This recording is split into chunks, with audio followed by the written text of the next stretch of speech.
नमस्कार मित्रांनो.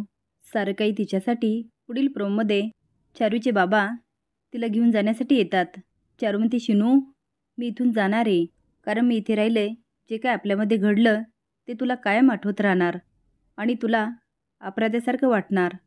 तुला त्रास झालेला मला नाही आवडणार, म्हणून मी इथून निघून जाते.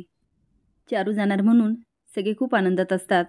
आता चारू निघते आणि तिला वाटी लावण्यासाठी सगळे तिच्याबरोबर जात असतात. पण शिनू पटकन जातो आणि चारूचा हात पकडतो आणि म्हणतो, थांब चारू, तू कुठेही जाणार नाही आहे. मला तुम्हाला सगळ्यांना काहीतरी सांगायचं आहे. मला चारूसोबत लग्न करायचं आहे. आता मात्र ओवी जाम हादरते, पण सगळ्यांच्या पायाखालची जमीनच सरकते. मंजू तर तोंडालाच हात लावते. चारू मनात म्हणते, वा शिनू वा, मला तुझ्या तोंडून हेच ऐकायचं होतं. आता शिनूच्या निर्णयावर काय मोठा गोंधळ होणार हे आधीच बघण्यासाठी लाईक आणि सबस्क्राईब करा. धन्यवाद.